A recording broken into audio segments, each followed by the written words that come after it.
Hello students, we will discuss question number 51 to 55 in this part of video. So let's start. So question number 51 says that the number of points having both coordinates and integers that lie in the interior of the triangle with vertices 0, 0, 0, 31 and 31, 0 is. Okay, so the best approach would be to draw the graph or to draw the particular diagram for this. और diagram बनाने के बाद तो ये question would remain hardly 1 minute question. Okay, so इस point को भी connect कर देते हैं हम यहाँ से. ऑलराइट, अब लेबलिंग कर देते हैं. So this point is our origin 0, 0.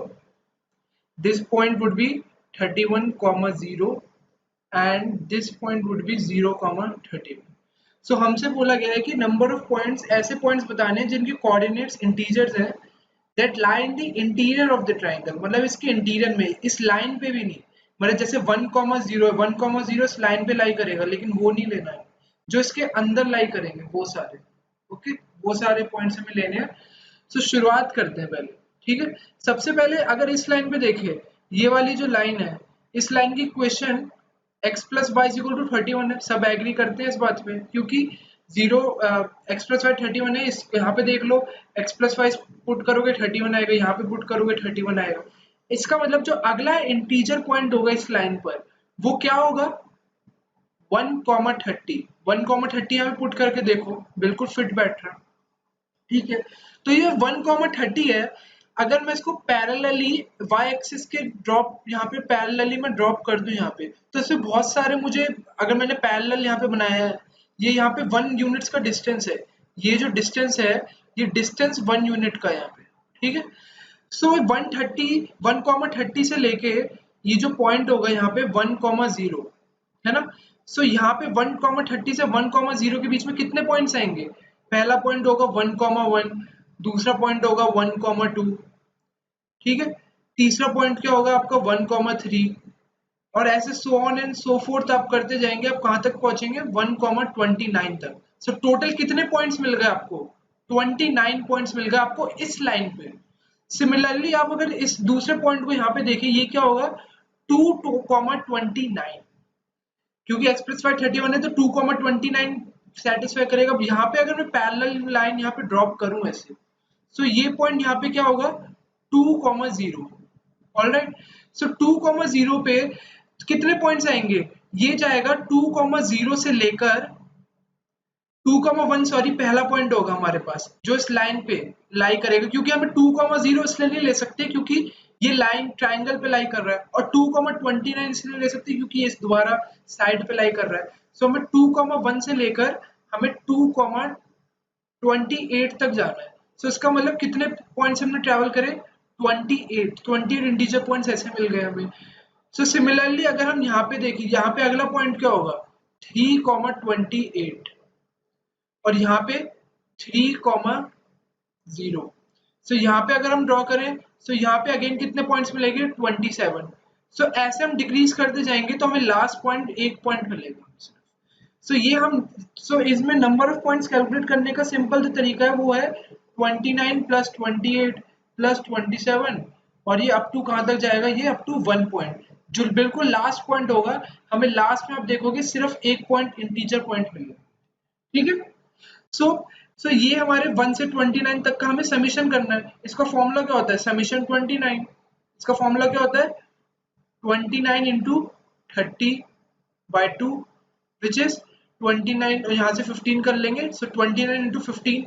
So 29 into 15 करने का बेस्ट तरीका क्या है? 29 into 10 290 plus 29 into 5 145 which is nothing but 435. So ये होगा आपका option A. Option A 435 would be the right answer. मतलब इतने इंटीजर पॉइंट्स इस इक्वेशन में होंगे. So let's move on to the next question. This was a good question. Question 52.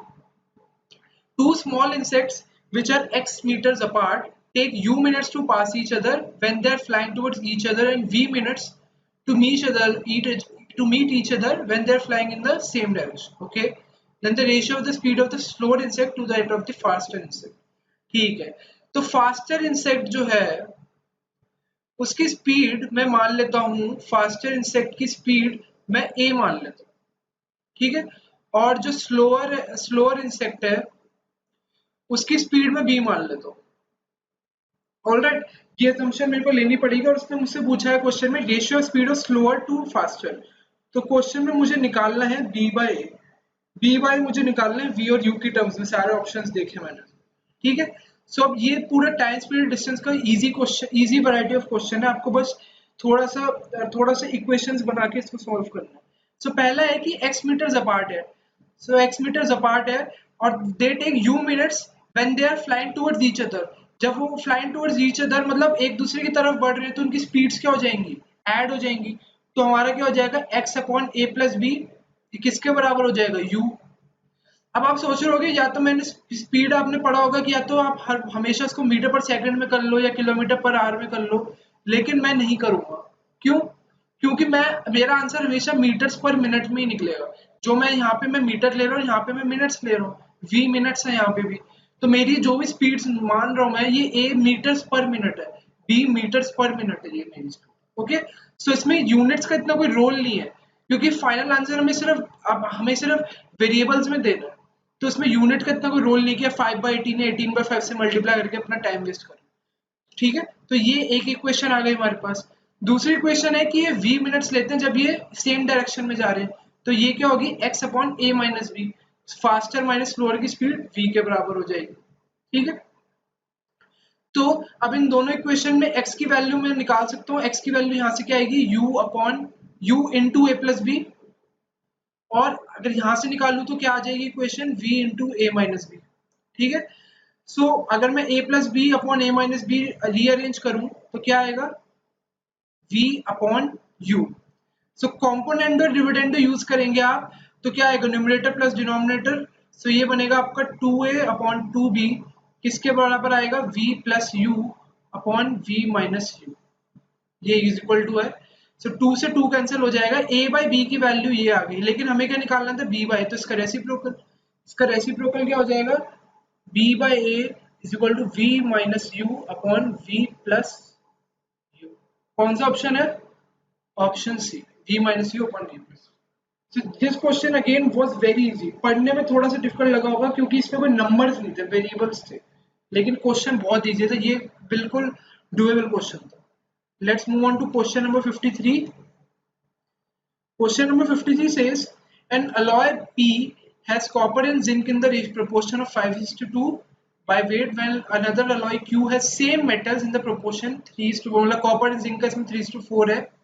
If these two alloys are mixed in the proportion of A:B, a new alloy R is found which has equal contents of copper and zinc, ठीक है। Then the copper and zinc in the alloy S found by mixing the two alloys P and Q in the proportion of B:A। तो ये question काफी easy रहता है अगर आपको इसका कॉन्सेप्ट पता है। तो मैं आपको बिल्कुल बेसिक से इसका कॉन्सेप्ट बताना चाहूंगा। सबसे पहले दो जो एलिमेंट्स हैं उनकी बात कर लेते हैं, एक है कॉपर, एक है जिंक, ठीक है। दो मेटल्स है, एक P है, एक Q है। तो एक P है, एक Q है, तो C में हमारा जो P है उसमें रेशियो क्या है, 5:2, और जो Q है उसमें रेशियो क्या है, 3:4। ये कॉपर और जिंक का रेशियो है, ठीक है। अब इनको मिलाया गया है A:B की रेशियो, मतलब इसको ये A है, ये B है, ठीक है। सो ये मान लेते ये 5A हो गया हमारा, ये 2A हो गया, ये 3B हो गया, 4B हो गया। अब इसने बोला है कि मिलाने के बाद हमें पता चला कि equal content of copper and zinc है। इसका मतलब अगर इन दोनों को मिलाएंगे तो टोटल कॉपर कितना बनेगा, 5A प्लस 3B, और टोटल जिंक कितना बनेगा, 2A प्लस 4B, ठीक है। मैंने दोनों के कॉपर को ऐड कर दिया, दोनों के जिंक को ऐड कर दिया, और कुछ नहीं करा मैंने, और दोनों को इक्वल कर दिया क्योंकि दोनों इक्वल क्वांटिटी में है। तो इससे क्या मिल गया मुझे, 3A किसके बराबर हो गया, B के बराबर। तो A बाई बी का रेशियो मिल गया मेरे को, A बाई बी का रेशियो क्या आ गया, 1/3, ठीक है। ये तो मेरे पास रेशियो आ गया। अब अगर मैं दोबारा यहाँ पे लिखूं, कॉपर जिंक P Q, ये 5 था हमारा, ये 2 था हमारा, ये 3 था, ये 4 था। तो A:B तो मेरे को पता चल गया 1:3 है। अब इसने बोला है कि then the proportion of copper and zinc in the alloy is formed by mixing the two alloys in the proportion of B:A। अभी हमने इसको मतलब 1:3 में मिलाया था, मतलब A की वैल्यू 1 थी और b की वैल्यू 3 थी। अब ये कह रहा है कि इसको b/a में मिलाओ, मतलब इसको 3:1 के प्रोपोर्शन में मिलाओ। इसका मीनिंग है कि हम इसकी 3 क्वांटिटी लेंगे और इसकी 1 क्वांटिटी लेंगे। तो यहाँ पे हर जगह 3 से मल्टीप्लाई कर देंगे, यहाँ पे भी 3, यहाँ पे भी 3, यहाँ पे 1 और यहाँ पे 1। सो पूरा कॉपर को ऐड करूंगा, 5 + 3 15 + 3 18, और पूरा जिंक ऐड करूंगा 8 + 15 + 3 18, और ये कितना होगा आपका 6 + 4 2 × 3 6 + 4 10। सो 18:10 मेरा कॉपर जिंक का रेशियो आएगा। इसको सिंप्लीफाई करूंगा तो 9:5 9:5 ऑप्शन सी। तो ये क्वेश्चन अगेन इजी था, बस आपको A/B निकालना था सबसे पहले, फिर उसको रिवर्स करना था B/A में, फिर आपको बस उनको उस रेशियो में मिक्स करके आपको कॉपर जिंक का रेशियो बताना था। सो ये क्वेश्चन भी हार्डली आपको 1.5 मिनट लगेगा अगर आपके कॉन्सेप्ट्स क्रिस्टल क्लियर है तो।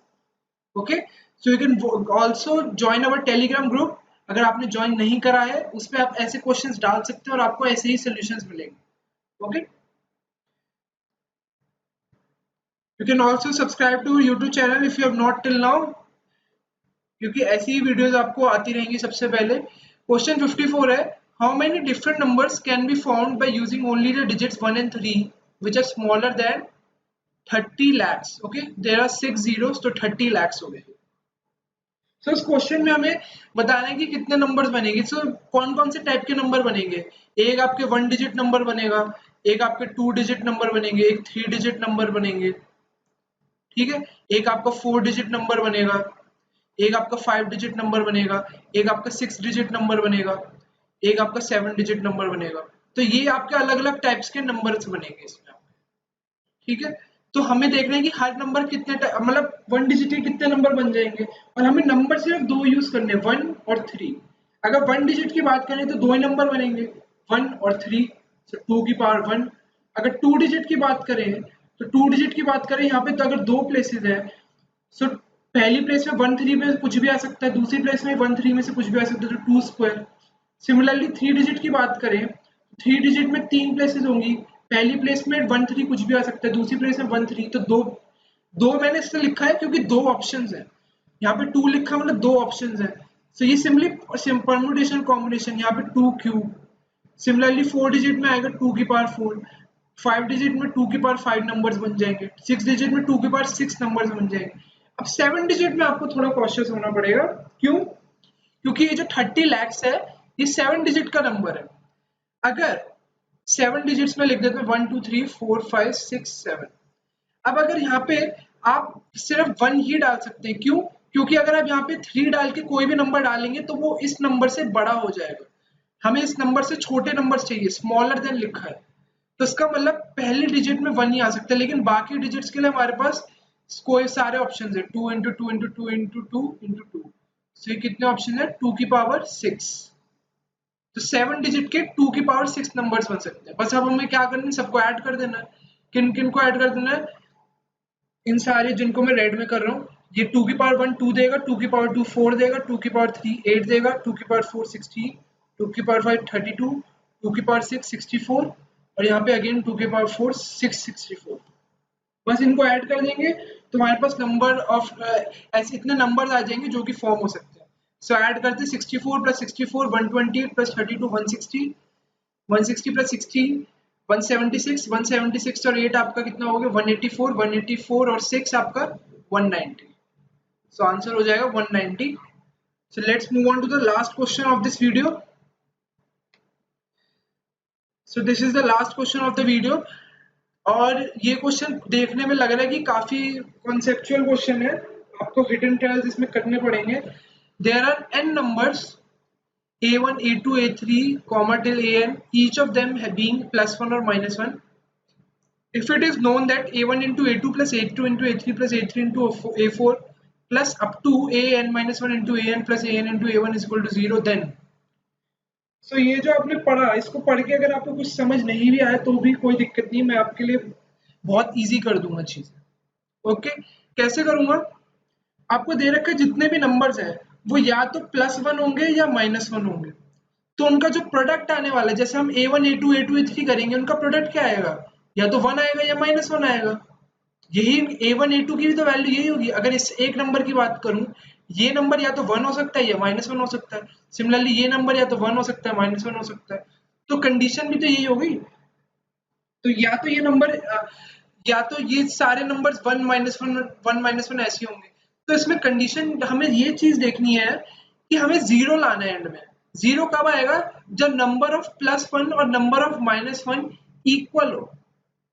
अब ऐसा तो हो नहीं सकता कि 3 आपके पास 1 हो गए और 2 आपके पास -1 आ गए, तो उनका सम क्या हो जाएगा? सम तो इनका 1 आ जाएगा, लेकिन हमें सम 0 चाहिए।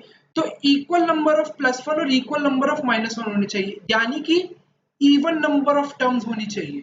सबसे बड़ी जो बात निकल कर आई, इवन नंबर ऑफ टर्म्स होनी चाहिए हमारे पास। तो इवन नंबर ऑफ टर्म्स कौन से केसेस में होगी? अब ये देखिए, अब लास्ट टर्म इसमें जो है an a1 आ रही है, मतलब अगर n मेरा इवन नंबर है, n मान लीजिए मेरा 2 है, तो इसमें टर्म्स कितनी होगी? a1 a2 plus a2 a1, a1 a2 plus a2 a1, ये प्लस है, तो इसमें 2 टर्म्स होंगी। अगर मैं 3 टर्म्स लेता हूँ, अगर मैं 3 टर्म्स लेता हूँ, तो ये a1 a2 plus a2 a3 plus a3 a1, तो उसमें 3 टर्म्स हो जाएंगी। तो वो चीज हो नहीं सकती, क्योंकि मैंने अभी आपको लॉजिक दिया कि इक्वल नंबर ऑफ टर्म्स होनी चाहिए, तो इवन नंबर ऑफ टर्म होनी चाहिए। तो n is a multiple of 3, option B तो नहीं हो सकता, क्योंकि मैंने आपको बता दिया कि 3, अगर n मल्टीपल ऑफ 3 है तो 3 हो गया, 9 हो गया, 15 हो गया, ऑड नंबर ऑफ टर्म्स नहीं हो सकती है, तो n is a multiple of 3 हमारा आंसर नहीं हो सकता। सिमिलरली इसमें ऑप्शन ए है, n is a multiple of 2 but not a multiple of 4, मतलब n की वैल्यू 2 हो सकती है। इसके अकॉर्डिंग देख लेते हैं, अगर n की वैल्यू 2 है तो टर्म्स क्या क्या होंगी? a1 a2 plus a2 a1 is equal to 0 होना चाहिए, ठीक है। सो ये दोनों टर्म्स तो बराबर ही है, बस हमने a1 a2 plus a2 a1, ये दोनों टर्म्स तो बराबर ही है, हमने बस इनको वो कर दिया है, ये a2 a1 है। हाँ, तो ये दोनों टर्म्स बराबर ही आपकी, तो इसको मैं ऐसे लिख सकता हूँ, ट्वाइस ऑफ a1 a2 0 के बराबर है, या फिर a1 a2 0 के बराबर है। लेकिन क्या ये कभी पॉसिबल हो सकता है? नहीं, क्योंकि a1 और a2 में दे रखा है या तो +1 या -1 है। अगर मैं दोनों को 1 ले लूं या दोनों को -1 ले लूं या एक को 1 -1 ले लूं, तो उनका प्रोडक्ट कभी भी 0 नहीं आ सकता। तो दो टर्म्स भी नहीं हो सकती, and is not can not be a multiple of 2 in this particular case. मतलब n 2 नहीं हो सकता तो मल्टीपल ऑफ 2 नहीं होगा, तो ऑप्शन ए भी गलत हो गया। अब हम ऑप्शन सी और डी बचा, n can be any multiple of 4, या फिर the only possible value of n is 4। अब इसके लिए चेक करते हैं।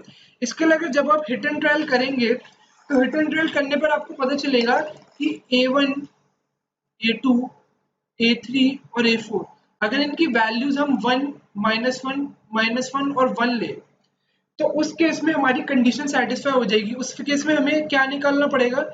a1 a2 plus a2 a3 plus a3 a4 plus a4 a1। अब इसको कंप्यूट करेंगे आप, तो ये पहली टर्म आ जाएगी -1, और दूसरी टर्म आएगी a2 इंटू a3 +1 आ जाएगी। तीसरी टर्म देखेंगे a3 a4 -1 आएगी, चौथी टर्म +1। तो अब ये देखेंगे पूरे टर्म 0 देगी आपको, तो ये n 4 तो हो जाएगा, इनकी वैल्यू 4 पे पॉसिबल है, n कैन बी 4, ठीक है। लेकिन ऑप्शन डी भी है, ऑप्शन सी है, n can be any multiple of 4। तो उसके लिए अगर आप इसको थोड़ा सा एक्सटेंड करेंगे, A5 में अगर आप ये पैटर्न दोबारा चलाएंगे, A5 1, A6 -1, A7 -1 और A8 1, मतलब ये जो पैटर्न मैंने यहाँ तक बताया था आपको, 1 -1 -1 1, इस पैटर्न को दोबारा आप कंटिन्यू करेंगे, और तब आप इसमें एक चीज और निकालेंगे। ये इसमें ऐसे ही आप ये वाला टर्म करेंगे, यहाँ पे A5 हो जाएगा ये, plus A5 A6 plus A6 A7 plus A7 A8 plus A8 A1। तो इसको आप जब इसको आप कंप्यूट करेंगे तब भी आपका आंसर 0 आ जाएगा। तो इसका मतलब एक 4 का कोई भी मल्टीपल हो सकता है, लेकिन पैटर्न आपको यही रहना चाहिए, 1 -1 -1, तो उससे आपका आंसर आ जाएगा। तो n can be any multiple of 4, option C would be the right answer. तो इस क्वेश्चन में मैंने आपको थोड़ा बताया कि हिडन ट्रायल आपको करना पड़ेगा। ऑप्शन आपने कैसे एलिमिनेट करे, वो बहुत बड़ी चीज थी। ऑप्शन ए और ऑप्शन बी का एलिमिनेट आप बिल्कुल कर सकते हैं, एक मिनट के अंदर अंदर आप ऑप्शन ए और बी बिल्कुल एलिमिनेट कर सकते हैं। आपके पास दो ही ऑप्शन बचेंगे, अगर इन दो ऑप्शन में भी आपको रिस्क लेना पड़े तो आप ले सकते हैं, लेकिन आपका आंसर सही आ जाएगा, 50% चांस है। तो ये कुछ टेक्निक्स है जिनसे आप अपना स्कोर अच्छा कर सकते हैं और कट ऑफ अच्छी पा सकते हैं। अगर आपको और डाउट्स है तो आप हमारे टेलीग्राम ग्रुप ज्वाइन कर सकते हैं। And if you have not subscribe to my YouTube channel, you can hit the subscribe button and hit all the bell icon also. Thank you for watching the video.